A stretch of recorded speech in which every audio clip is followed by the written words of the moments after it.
Bienvenido a Leales y Traidores a la 4T.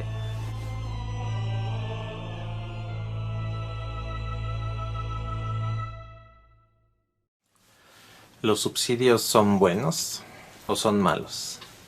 Por ejemplo, si se subsidia al campesino, mucha gente dice que no tienen por qué subsidiar a las personas, digamos, de pocos ingresos o bajos ingresos, porque ya no van a hacer nada, ¿no? Y de hecho sí hay ejemplos en donde hay gente que con recibir ayuda del gobierno algunas veces no hace nada. Sí hay ejemplos de eso, por supuesto. Pero entonces, ¿a quién le damos los subsidios? Se lo damos a las corporaciones, en donde por más millones que entran, las corporaciones lo absorben y normalmente lo sacan del país. No regresa, digamos, al mercado interno, ¿no? Y de todas maneras se acaban acostumbrando a hacer sus planeaciones y sus finanzas, a tener esos subsidios como corporaciones, y entonces hay que seguírselos dando.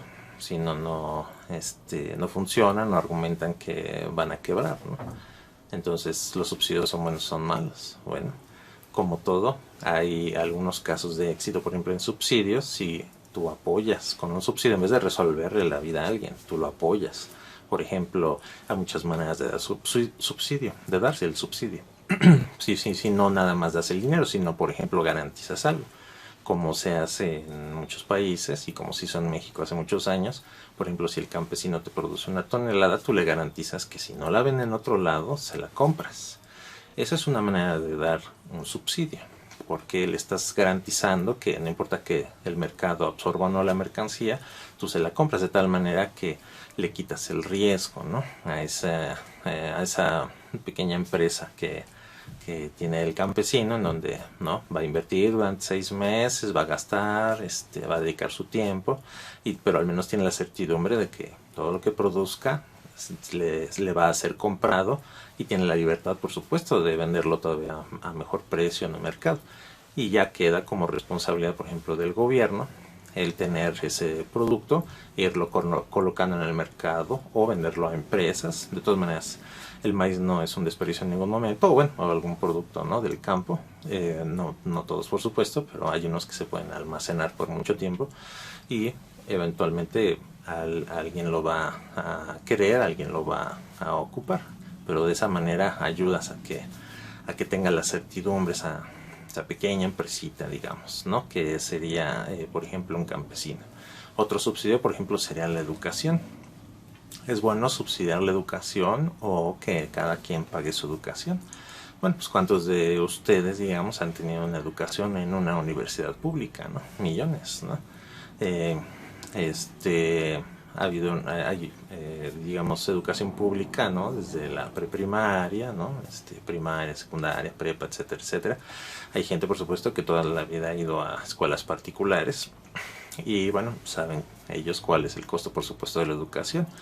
Pero ¿cuántas personas ni siquiera podrían ingresar a una primaria porque no cuentan con el ingreso para pagar escuela particular? Probablemente a ti no te afecte o no sea para ti gran cosa, por ejemplo, ¿no? La gente que está en los, digamos, sin ingresos superiores a entre 30 y 60 al mes, 60,000 pesos me refiero al mes, pues a lo mejor no batalla realmente, ¿no?, para conseguir educación a sus hijos en una escuela particular que le acomode. Pero, por ejemplo, la gente que gana 3 salarios mínimos o menos de un salario mínimo, como es el caso de muchos millones, pues definitivamente está prohibitivo, y lo único que les queda es recurrir a la educación pública, y eso es un subsidio. Pero ¿vale la pena? Es decir, ¿es correcto invertir en eso? Bueno, pues nada más hay que ver qué porcentaje de la población se beneficia de una educación.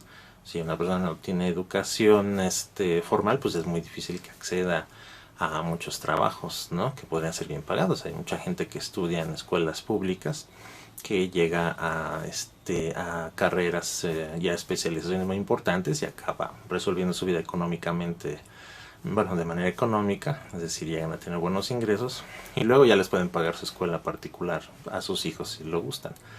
Pero digamos que el gobierno, al subsidiar la educación, pues garantiza, ¿no?, que los individuos, digamos, de una sociedad puedan acceder a una vida un poquito más holgada o a mejores ingresos, o por supuesto siempre y cuando le echen ganas, ¿no? La mayoría de la gente le echa ganas, hay personas que ni siquiera arreglándole las cosas las van a aprovechar y así.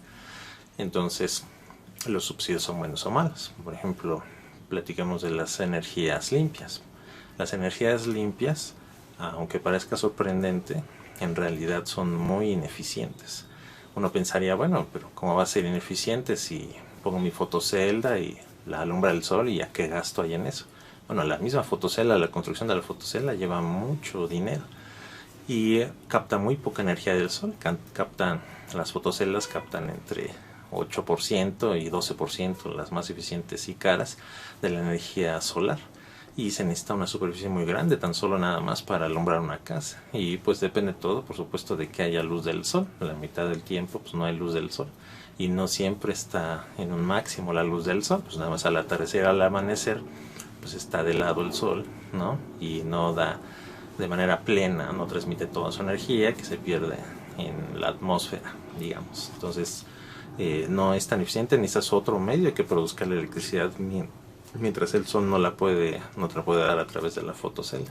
Y no hay ninguna ciudad en el mundo que se alumbre con energía solar, mucho menos una ciudad grande. Es imposible, necesitarías una superficie enorme de fotoceldas que saldrían carísimas, y aparte sistemas de respaldo, un mar de baterías o un mar de otros sistemas, por ejemplo de gas, ¿no? Para que pueda funcionar.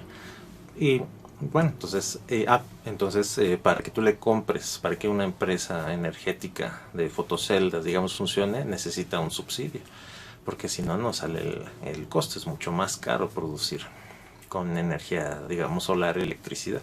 Entonces tienes que dar un subsidio muy grande, y en una cierta escala está bien para que avance la tecnología, para que siempre haya una alternancia. Alguna cosa servirá en algunos aspectos de bajo consumo, servirá por supuesto la energía captada con fotoceldas. Pero si tú dedicas la mitad de, por ejemplo, tu presupuesto de energía para fotoceldas, pues vas a aumentar el precio de la electricidad, porque bueno, de algún lado tiene que salir el subsidio. Vas a aumentar el precio de la electricidad más de 4 o 5 veces, ¿no? Entonces es bueno el subsidio, bueno, bajo ciertos límites, ¿no? Mientras lo tengas para que esa tecnología siempre esté alimentada y avance, pues necesitas por supuesto dedicar un grado de subsidio, pero tampoco puedes dedicar tanto, porque entonces ahogas al consumidor, que tendría que pagar mucho más de electricidad. Y si ese subsidio no sale directo del precio del recibo de luz, tendría que salir del resto de los impuestos, que los dejarías de invertir en alguna cosa productiva, incluso en alguna otra tecnología, por dedicarlos a la producción con fotoceldas. Y es un caso parecido con el de los generadores eólicos.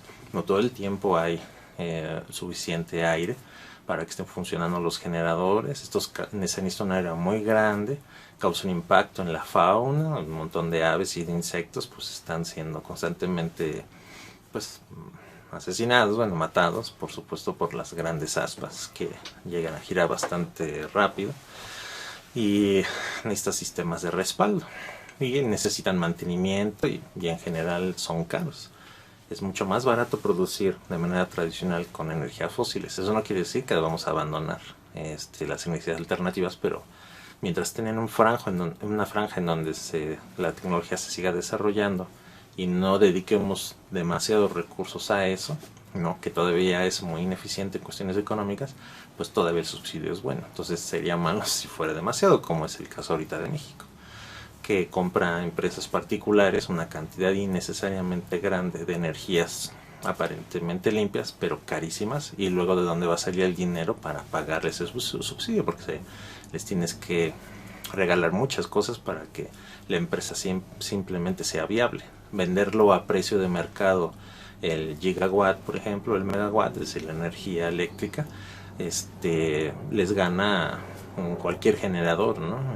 Hasta un remolque de gas, un generador en un remolque de gas, pues le gana a varios generadores eólicos y a parques completos de fotoceldas, ¿no? En cuanto a precio por megawatt o por gigawatt. Entonces, todos los subsidios pueden llegar a ser buenos hasta cierto límite, pero debemos de escoger bien en cómo se van a aplicar, ¿no? Entonces, ahí viene mi reflexión cuando, por ejemplo, decimos, no, es que ya vamos a cambiarnos, por ejemplo, a energías limpias, ¿no? Pero no estamos conscientes del dinero que lleva eso. ¿Estarías dispuesto a pagar 4, 5 veces o más de electricidad, por ejemplo, con tal de que las energías sean limpias, aparentemente? ¿Estarías dispuesto a tener intermitencias, por ejemplo, en servicio eléctrico? Es decir, que a veces hay electricidad, a veces no. Con tal de que las energías sean limpias, pues claramente no. Entonces, eso es lo que tenemos que pensar a la hora de pensar los subsidios. No son malos de por sí, pero tiene que ser cuidada su aplicación. Una opinión.